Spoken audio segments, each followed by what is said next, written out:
I pledge allegiance to the flag of the United States of America and to the republic for which it stands, one nation, under God, indivisible, with liberty and justice for all. Good morning. Good morning. Next is approval of today's agenda. Make a motion to approve the agenda. I will second that, Lance. It's been moved and seconded. Any discussion? Hearing none, all in favor say aye. Aye. Motion carried. Next is approval of minutes. Lance, I'd make a motion to approve the minutes dated June 30th, 2026. I will second that. Been moved and seconded. Any discussion? Hearing none, all in favor say aye. Aye. Motion carries. Now I have his claims. Motion to approve the claims for payment for July 8th, 2026. I will second that. It's been moved and seconded. Any discussion? Hearing none, all in favor say aye. Aye. Motion carries. Next is next area's energy resource project update. Megan?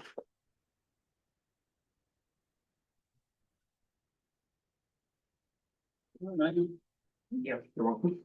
Great, well, I want to thank the board for allowing me to speak again about the project. Last time I spoke, there were a couple questions about the benefits to the county.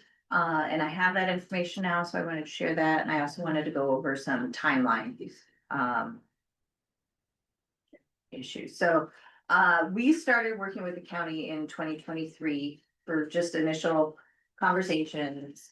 July of last year, project representatives presented to the planning and zoning board, and then I also presented to the planning and zoning board earlier this year. We've been engaging consistently with the county for a while now. And as you know, in May, the board directed the planning and zoning director to call a meeting on the topic of battery energy storage.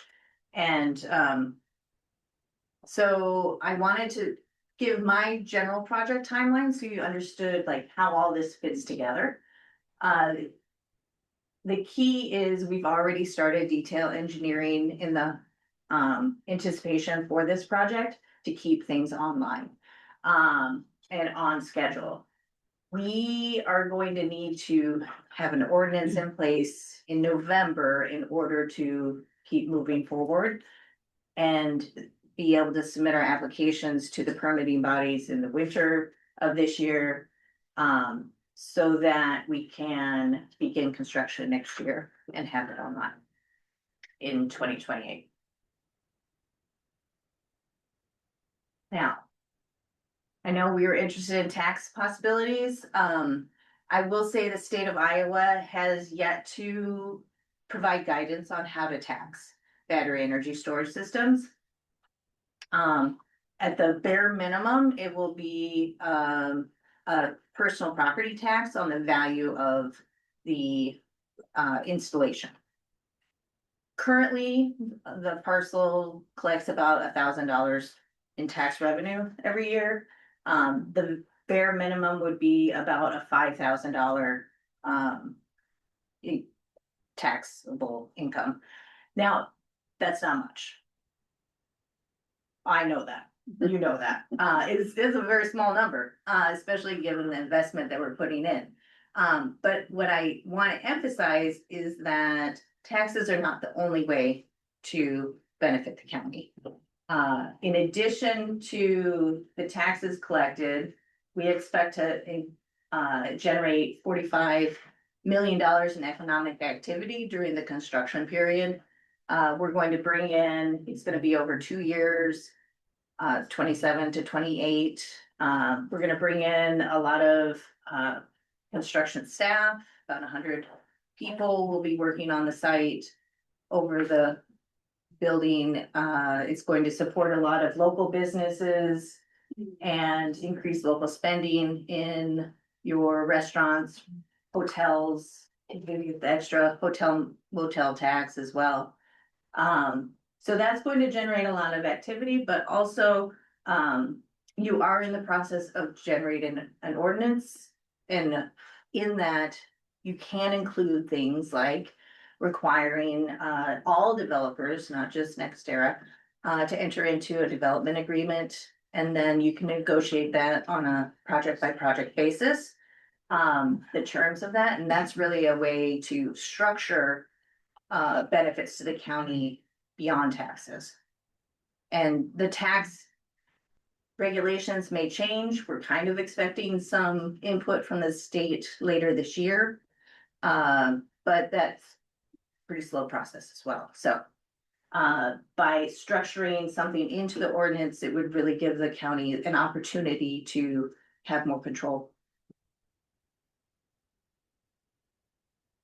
So when we talk about the permitting process, it is a very public process. So right now, we are asking for battery energy storage to be added to the zoning ordinance. That can come in a lot of different forms and a lot of different places, and it really depends on what the county and the planning and zoning want. It does require holding a public hearing. The language is proposed in the published in the papers. And then the supervisors, you would then have 3 readings. You can waive the second and third. And also the planning and zoning makes a recommendation, and then you have the opportunity to make changes as you see fit. And then once we have an ordinance in place, then I can apply. Then I have a pathway where I can submit an application. It'll go to the Board of Adjustment. And then the Board of Adjustment, depending on what comes out of the ordinance process, has the purview to provide requirements before I can start, or anyone can start building. Like a road use agreement is very common, a decommissioning plan is expected, and another way to do that is the Board of Adjustment could also require an economic development agreement with the county as a conditional approval.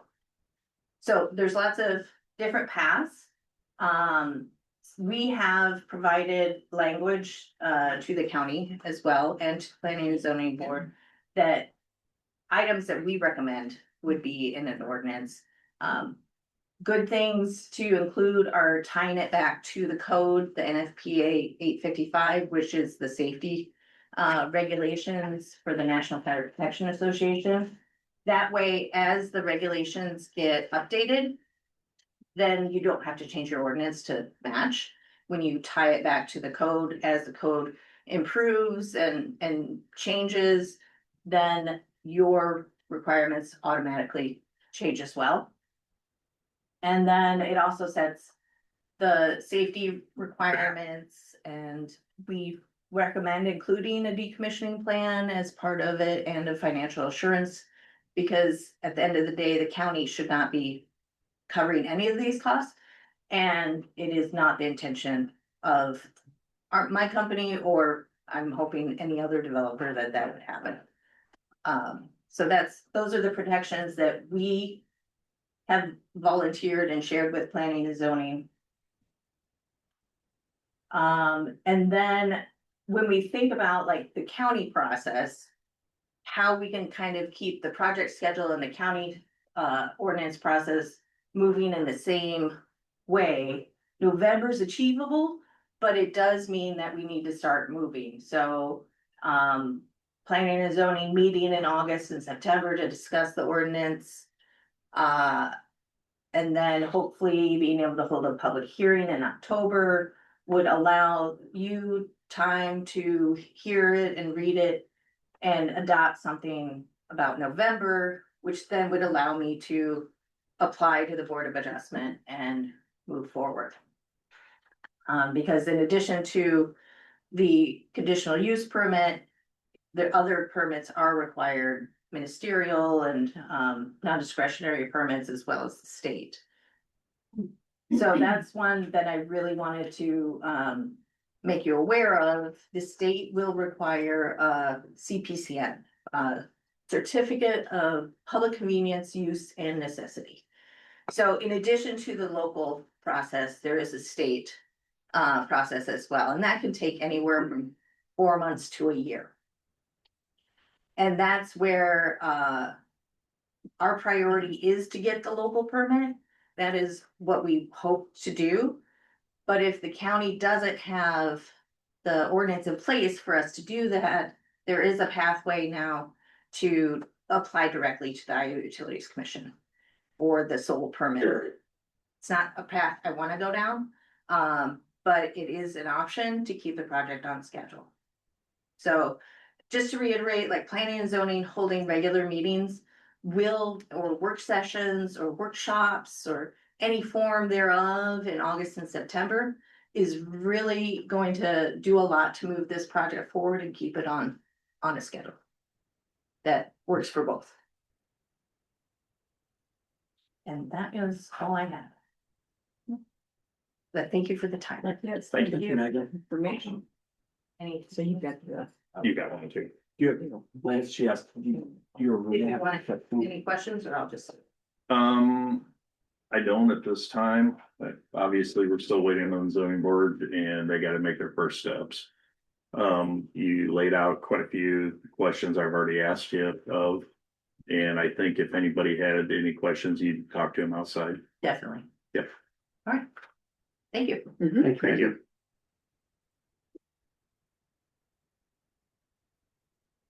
Next is consideration to set and publish notice of public hearing date and time for the proposed emergency medical EMS property tax levy ballot. Measured for November 3rd, 2026 general election. We have a few people in the room. We want to hear from them first, or That's fine, Lance. anybody from the EMS? Well, I guess, You're one man record today, Corey. I think my question is primarily about the timeline at this point, and is there any possibility of changing the ordinance that's currently being proposed before we start getting into the point where that can't be changed anymore? Or is it done? Is it either we accept what's there today, you vote that through, and then we keep moving forward, or is there some room for discussion, negotiation?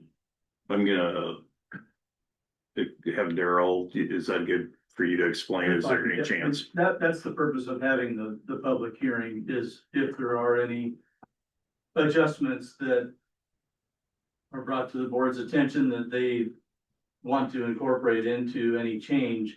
The goal is to have something final by the end of August, because it has to get published. Whatever version is gonna be put on the ballot has to be published probably by the first few days of September, 60 days ahead of the election. So that gives us August to, make some changes if that seems to be what bubbles up out of the public hearing on the 22nd. Okay, so would that be the most appropriate then for just to wait until the public hearing? Or would you like to hear directly from the EMS Essential Advisory Committee prior to that, what their thoughts are on the current proposal? I'm okay listening at any time, but Okay, I'll take comments and concerns. okay, Anytime. Great. and I think I'd like to have that group get pulled back together again. Okay. So I'm not speaking on behalf of Right. Okay. people that don't. And that's what we kind of talked about last week is kicking it down the road to at least the public hearing to the 22nd. Okay, So give Great. you about 3 weeks. sounds good. Yeah, so that many times. any other questions? No, I mean, I really think at this point, the biggest issue that most folks have is the length of time. That they're wondering if it's shortchanging us by doing the 6 years instead of going out the full length of time. Just out of concern that we're gonna be back doing this again and probably realistically like 4 to 5 years to start the process again, so. Okay, Okay, Lance, I'd make a motion to set the time and date and notice of public hearing for Wednesday, July 22nd at 9:01 AM in the large conference room of the Hardin County Courthouse. I will second it. been moved and seconded. Any discussion? Does that give you, Corey, does that give you Yep. guys time? I think so, that should be great. Thank you. Any other discussion? Hearing none, roll call. Yeah. Aye. Aye. Aye. Motion carries. Next I have is consideration to appoint member to the zoning commission for a term ending December 31st, 2027. We've had 3 candidates, correct, Taylor? Yes. One being Thomas Spees, one being Wade Handelin, and the other one Wes Elkin. I'd make a motion to appoint Thomas Spees to the zoning commission with the term ending December 31st, 2027. I will second that. Been moved and seconded. Any discussion? Hearing none. All in favor say aye. Aye. Aye. Motion carries. You got a full board. Next is consideration to approve utility permit UT 2026-13 for interstate power and light. Make motion to approve the utility permit for interstate power and light. Let's see. Let's see where the work was done, but. So anyway, I'll make a motion to approve it. I'll second that. It's been moved and seconded. Any discussion? Yeah, it's line maintenance work between Eldora and Steamboat There Rock, we go. overhead line. Very small print. Any other discussion? Hearing none, all in favor say aye. Aye. Aye. Motion carries. Now I have our 3 reports, sheriffs, recorders, and auditors. Lance, I'd make a motion to approve the sheriffs, the auditors, and the recorders monthly reports for June. I will second it. Been moved and seconded. Any discussion? Hearing none, all in favor say aye. Aye. Aye. Motion carries. Now I have is consideration to approve the request to hire for conservation department. Lance, I'll make a motion to approve Conservation Director Wes Weiss's request to hire a natural resource technician. I'll second that. Been moved and seconded. Any discussion? Yep, as Wes contacted me, but his justification and the documentation is he has the money in his budget for the position, and this will get him back on track. Contact me. I pretty much gave the same answer. Any other discussion? Hearing none, all in favor say aye. Aye. Motion carries. Next is change of status in the assessor's office. Make a motion to approve the change of status effective 6/22/26 for the hiring of Kendra Castor as a field appraiser and data collector in the assessor's office. I will second that. It's been moved and seconded. Any discussion? Hearing none, all in favor say aye. Aye. Motion carries. Other business. Go visit the county fair. County fair. Jeanette? The Veterans Commission has an available spot, so I will start advertising for a commissioner. Thank you. Yep. A commissioner position. All your roads are at 60 miles an hour, so I'm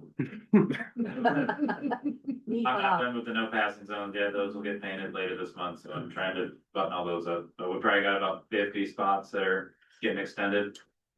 So. Good. Then enjoy. Daryl, Michelle, Jolene. All right. Public comments. Mark? Mark, come on up.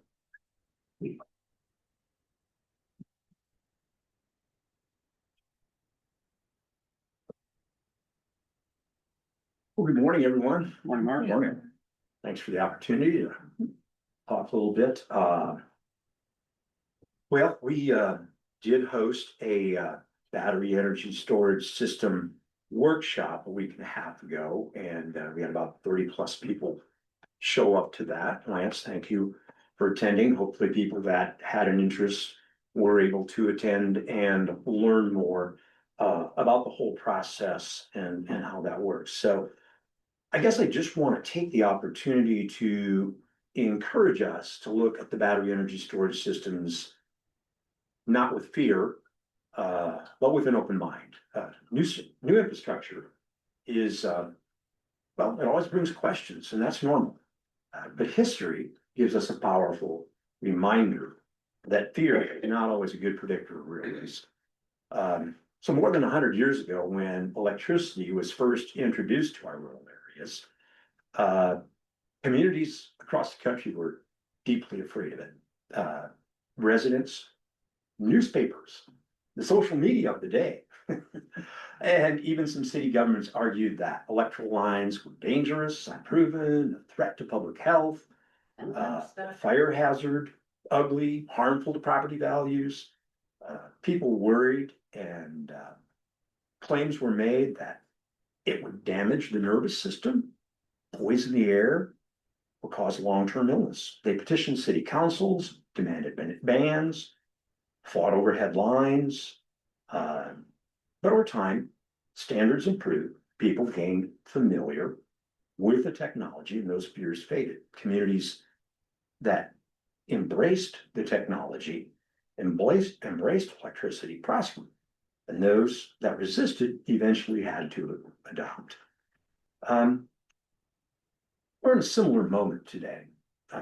Battery energy storage systems is new, and unfamiliar things can seem risky. But just like electricity in the early 1900s, this technology is becoming foundational to a modern, reliable grid. And I think it's important to note that this company has been here in Hardin County for nearly 20 years. They've paid over $15 million in local property taxes. The last property tax year was over $1.3 million in annual taxes, which supports our roads, bridges, schools. I think they've shown that they're a long-term partner for Hardin County. So I think we have an opportunity here to strengthen our grid, to support economic growth, position Hardin County as a leader rather than a follower. I think fear is understandable, but it shouldn't be the deciding factor. History shows that communities that modernize their energy systems gain some long-term advantages. So let's examine this project thoughtfully with facts, not fear. Let's look at it as an opportunity for Hardin County and one that aligns with our future. Did you know that the first rural electric generating plant in Iowa, in fact, the first one west of the Mississippi, was the Reeve Power Plant in Hampton? That began producing electricity March 23rd, 1938, 88 years ago. It served Franklin, Butler, Wright, Grundy, Hancock, and Hardin County. And so we actually have a history here of being a leader in embracing electrical technology. So last week, a week ago, I had the opportunity to spend a morning with Wes and tour a lot of the conservation things. And I want to commend you on bringing him up to speed on hiring. We've got a great resource there. So when you look at the Greenbelt across the county, I'm looking at a new marketing campaign based on tourism, and Wes and I are working on that. But when you look at the Greenbelt across the county with, Pine Lake, with the lodge, with the improvements that the DNR is going to make along the river there, with the River's Edge Bike Trail, with the Alden Dam project now kind of back online, we can really begin to market ourselves as a tourist destination. The governor, if you saw this just last Wednesday, a week ago, announced and went on a tour across the state, announcing the creation of a new department, the Office of Outdoor Recreation. So there's going to be some assistance there for us to move that forward. But you have to have some vision. Tourism is a $6 billion with a B industry in Iowa. So looking at battery energy storage systems, looking at our Greenbelt, this isn't an either or decision. This is a both and. We can protect our communities and welcome modern infrastructure. We can honor concerns and still explore opportunity. We can highlight our natural resources and support modern grid technology. I think we have a great opportunity here before us that's being provided to us. So I think we need to move forward with optimism, not fear, with a vision instead of short-sightedness. Thank you. Thank you. Thanks, Mark. Any other public comments? Lisa? I met your voice name, sir. Good morning. Yeah. I am here today as Lisa Weller, Hardin County citizen. My public comment is regarding the proposed EMS as an essential service referendum set forth by the Board of Supervisors.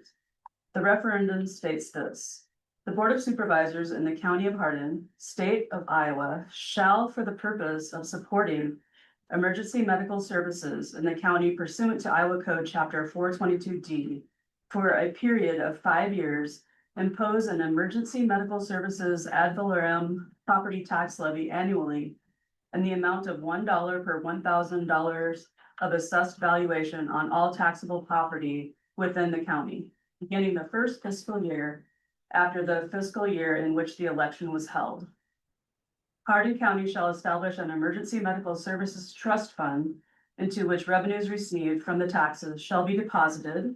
The resulting revenues collected by Hardin County from each township and city in the county respectively shall be distributed by Hardin County to each township and city in the county respectively, to be expended by each township and city in the county respectively, as determined by each township and city in the county for purposes authorized under Iowa Code Chapter 422D. Why did the Board of Supervisors put together an EMS advisory council for this purpose if they were just going to write their own referendum anyway? All 10 services in the county agreed upon the referendum that was presented to the Board of Supervisors. Yet the BOS decided differently. Based on what? Were township trustees even talked to? Because the ones I've talked to have no idea they were going to be tapped to administer these funds. Where does the 5-year limit come from? That wasn't recommended by the EMS Advisory Council either. Also, 21 counties in Iowa have adopted EMS as an essential service, tax levies. None of them have adopted the levy for less than 14 years. None of them have their townships administer the funds. In fact, of the referendums I've reviewed, none of them state how the funds are administered at all and by whom. They simply ask if the voters would approve the tax to fund EMS. Hardin County absolutely needs EMS as an essential service and for longer than 5 years. The EMS system as it currently exists is not sustainable. This is due to loss of population, lower reimbursement rates, higher costs, and cuts in Medicaid. $2 million per year is required to maintain EMS in Hardin County. The proposed referendum brings in approximately $1.2 million per year, $800,000 short of what is needed. And this is without ambulance purchases, which cost a minimum of $400,000 each. We need a referendum that provides long-term sustainability so that EMS remains a constant and steadfast service here in Hardin County. 5 years is not long enough to plan for the future. Incorporating townships as an extra layer of bureaucracy, which is unnecessary and wasteful. If we're going to tax property owners for EMS, then the money needs to go to EMS. EMS directors already manage their own budgets and are subject matter experts in that regard. It makes no sense to pull that oversight from them. Also, $1 per thousand of assessed value is not enough. $1.50 per thousand of assessed property gets closer to 2 million by bringing it in at approximately 1.8 million per year. Please put the EMS Advisory Council's referendum before the citizens of this county. Thank you. Thank you. Thank you. Any other public comments? Wes, hang on a second. Yeah.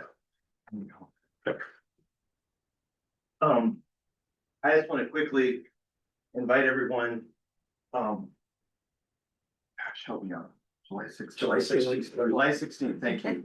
2 p.m. at the Lodge. Debbie Durham, who is the Iowa Economic Development Director, will be coming out to close out. If you guys remember, we got the Destination Iowa Tourism Grant to help with the lodge. Okay, so we have to do a closeout, and she's coming for the closeout with some of her staff, and they would like other dignitaries there for that.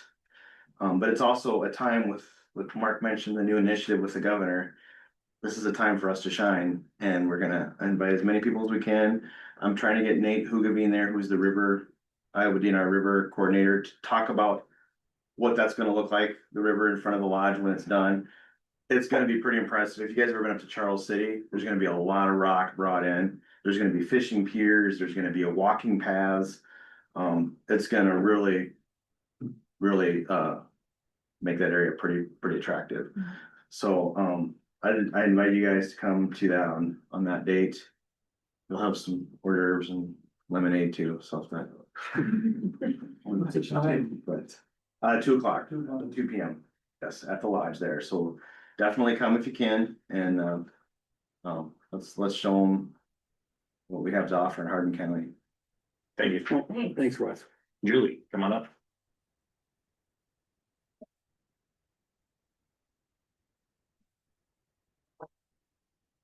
Well, we made it through the 4th of July and we had fireworks at our end of town, but they ended right when they were supposed to, and that was very good. Thank you, you people out there. Okay, so. And as long as Daryl's here, I just wanted to remind him. I know he gave 13 talks about a Minuteman update or whatever it was. In 1776, we had 2.5 million people in America. And 60% were slaves or indentured servants. So, no, they weren't even, all those people weren't even counted as people. So, anyway, and when we talk about the Declaration of Independence, we have to go back to, we don't want any kings. And millions and millions and millions of Americans have said so. I mean, even, I read in the paper today, Trump said he's going to withhold anti-terrorism funds from states that don't adjust their voting procedures to his liking. So, I don't know. What is that? You'll have to tell us sometime, Daryl. And when it comes to the battery storage stuff, I was there, and that was all presented in a clearly objective way without considering how the country runs.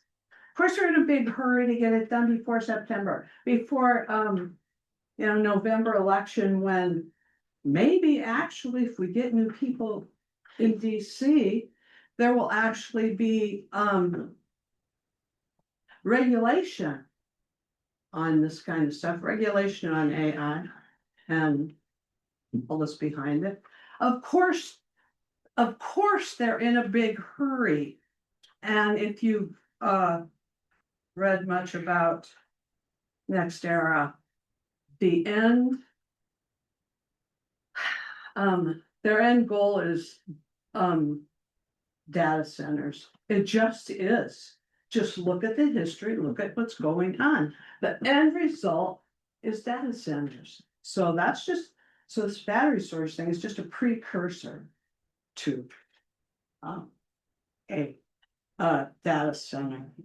And when you have that much money backing you up, that gives you market value as one of the top energy companies in this country.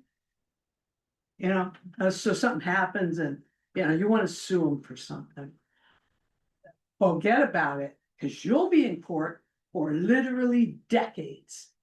And we couldn't afford that, could we? But anyway, moving forward, I was looking at the sheriff's report, which seems awfully disturbing to me. And I looked back at some of the previous ones and see how that's building up. February sheriff's report, care prisoners was $27,000.